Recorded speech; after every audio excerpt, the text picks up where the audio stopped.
에이즈, 암, 사스, 르푸스, 에볼라. 현대인은 만여 종의 질병에 노출되어 있다.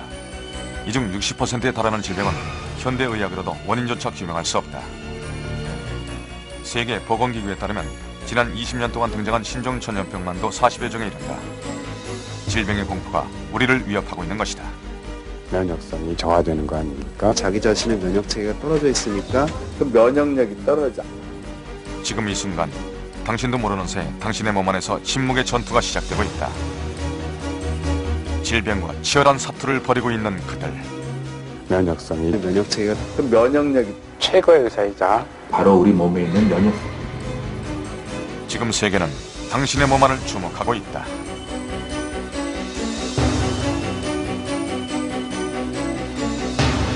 암은 재발할 경우 그 완치율은 현저히 떨어진다.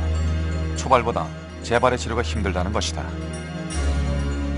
게다가 재발 환자들의 경우 면역력이 급격히 저하되어 있는 경우가 많아 항암 치료에도 어려움이 따르기 마련이다.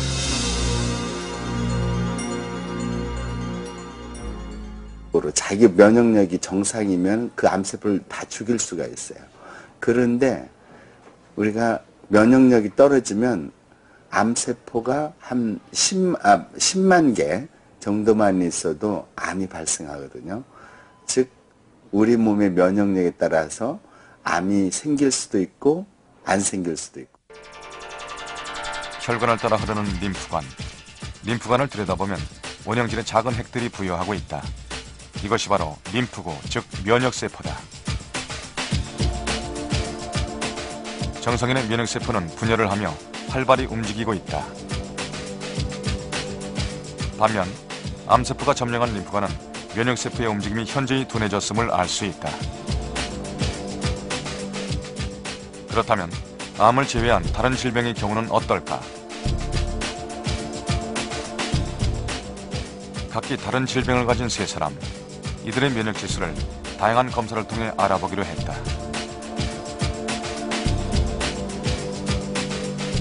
(5) 5년 동안 당뇨를 알아온 50대 남자, 만성 스트레스 질환을 호소하는 30대 남자, 그리고 류마티스 질환을 지닌 60대의 고혈압 환자가 그 대상이었다. 림프관 속에 들어있는 면역세포의 비율과 활동력이 면역력의 높고 낮음의 기준이 된다. 면역지수는 림프구 속에 들어있는 면역세포의 비율을 알아보는 검사다.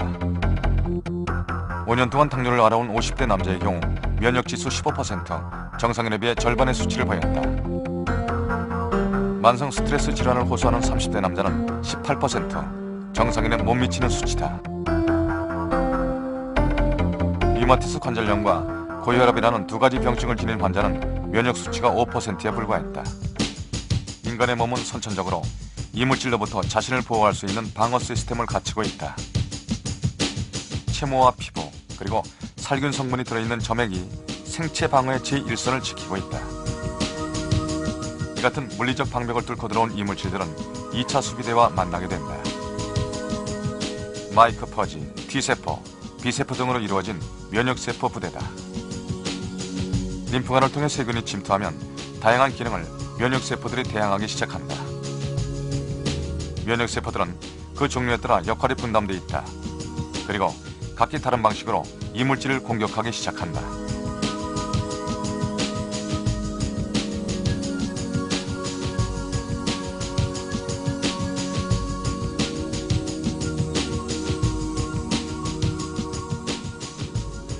외부에서 들어온 이물질을 먹어치우거나 바이러스로 손상된 세포를 파괴함으로써 감염 확산을 막는 것이다. 면역은 건강한 삶을 영위하는 데 필수 요건이다. 세계 제1의 장수국가 일본. 일본에서 면역은 더 이상 생소한 것이 아니다. 도심에 위치한 평범한 쇼핑센터. 이곳에 들어서면 눈길을 끄는 코너가 있다.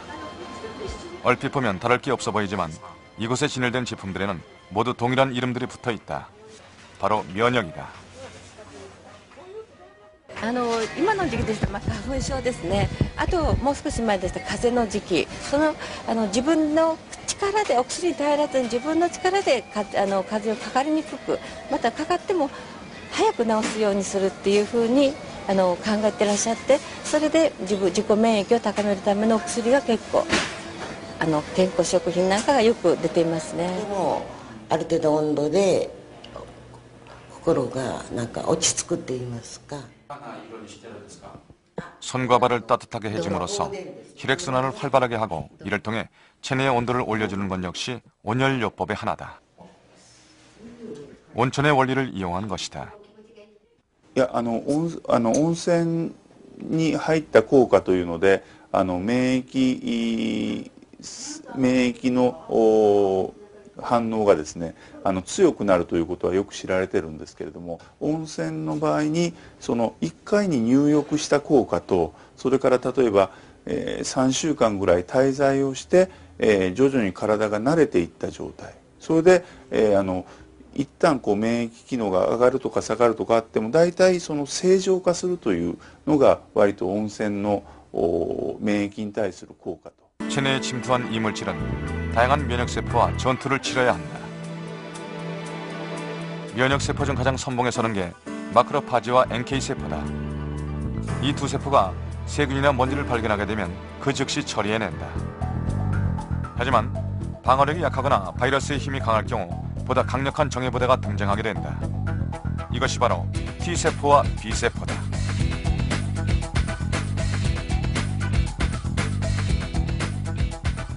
면역세포는 크게 T세포와 B세포로 나눌 수 있는데 면역세포의 70%를 차지하고 있는 것이 T세포다.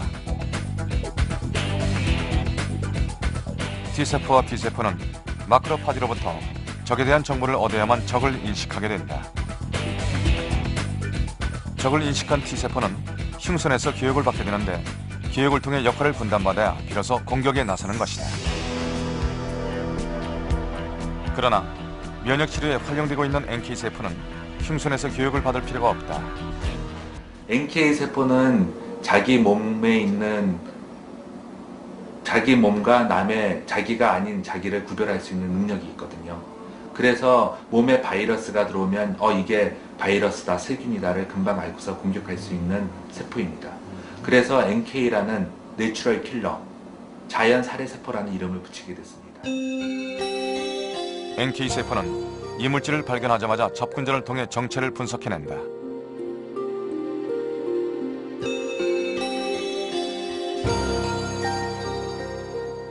적이라고 판단되면 유해세포의 구멍을 뚫고 세포막을 파괴하기 시작한다.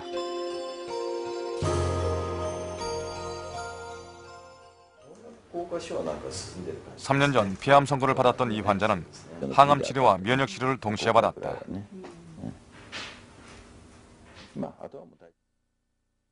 이제 그의 몸 어디에서도 암세포를 발견할 수 없다. ここに来る前はですから今お話ししたように左の肺がんでとにかく手術ができないということで小田先生のところに来たんですね。ですから手術ができないんであれば治す方法の一つとして小田先生のところでナチュラルキラー細胞を投与していただく。血液検査をして、ね、NK 細胞の活性度とかその分量をチェックして、またがんというのはリスクがありますね。家族のリスクとかね、遺伝的な要素とか、だからそれの元にして検査して逆にチェックして必要な部分は僕たちは免疫治療を行うとね。そうすると患者さんの種類というのは肺がものすごく広いですね。もう本当子供からね年配の方、80歳以上の方はね全てがね免疫に対するそういう対象にはなるとね相談の。 면역 시스템 전체에 활력을 불어넣는 것이다.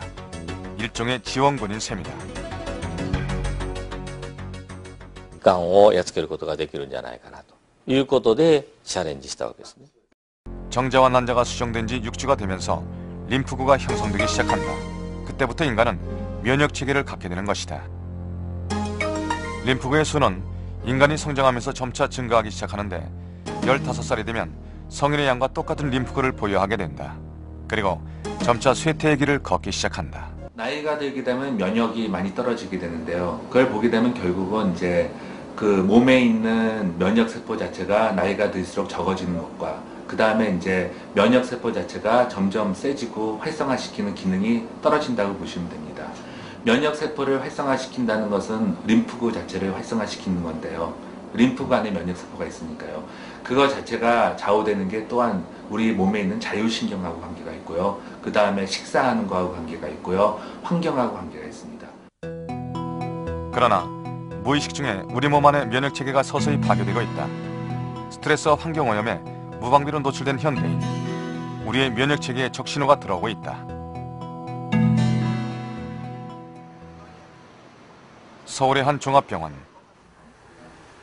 최근 들어 이곳 호흡기 내과에는 찾는 환자들이 늘고 있다. 그중 대부분이 폐렴 환자다. 통계에 따르면 국내 입원 환자의 4.5%가 폐렴에 의한 것이고 그것은 입원 환자들 중 2위를 차지한다. 또한 매년 폐렴으로 병원을 찾는 전체 환자의 수도 급격히 증가하고 있다.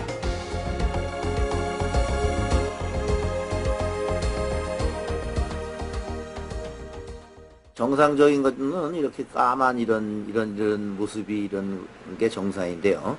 여기 지금 보시는 것처럼 이렇게 허옇게 돼 있는 것은 이건 이제 폐렴이 있는 자리죠. 그 면역 체계가 약화됐을 때 폐렴이 생기는 게 폐렴이 생기는 가장 큰 이유 중에 하나거든요. 그러니까 그 폐렴이 걸리는 환자들의 거의 대부분은 면역 체계가 우선은 일시적이거나 아니면 오랜 기간 동안 장기적으로 약화되어 있거나 둘 중에 하나에는 속하는 환자라고 보시면 거의 맞겠죠. 그러니까 아주 건강했던 그냥 젊은 남자 환자가 폐렴에 걸렸다. 그럼 그 사람이 폐렴에 걸렸을 때 정상이었느냐? 그건 아니거든요.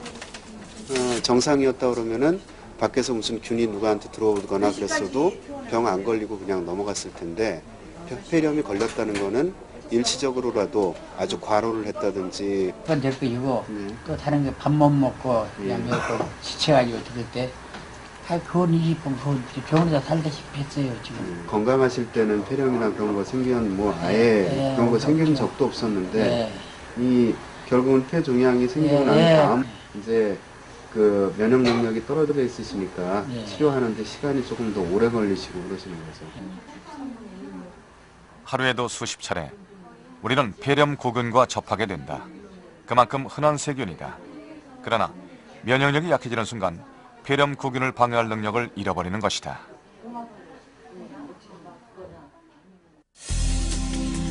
폐는 형상과 성질을 달리한 몇 종류의 세포로 이루어져 있다. 그러나 폐렴에 감염될 경우 폐렴 구균에 의해 세포들이 파괴되고 만다. 폐렴에 의한 그 면역 체제가 좀 나쁜 떨어져 있는 사람에서 폐렴이 됐을 때는 거의 폐혈증으로 진행되기 때문에 이것이 직접 사인의 원인이 되고 우리가 그때는 어떠한 방법을 추가해서라도 구할 보려고 해도 그게 안 되는 경우가 많습니다. 그러나 면역력이 저하된 이들에겐 죽음을 가져다주는 병이 되고 만다. 연세 드신 분들한테서 폐렴이 많이 생길 수 있는 조건이 되는 거죠. 또 이런 것들을 갖다 우리가 대책을 세우려면은 결국 환경의 오염을 줄이고 공해도 줄이고 해야 되는데 이미 연세 드신 분들은 그렇게 함으로 인해서도 불구하고 면역력이 떨어져서 잘 걸리실 수가 있습니다. 그래서 거기에 맞춰서 이 예방주사를 맞으셔야 합니다. 그럼 물론 예방주사가 모든 만병을 예방할 수 있는 건 아니지만 상당수 폐렴을 예방할 수 있는 걸로 돼 있고요.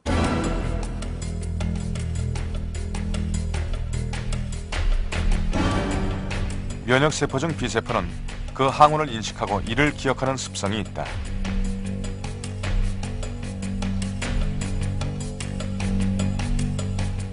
그 기억을 바탕으로 동일한 세균이 침입해 올 때마다 공격의 일선에 선다. 바로 항체를 생성해내는 능력을 가진 것이다.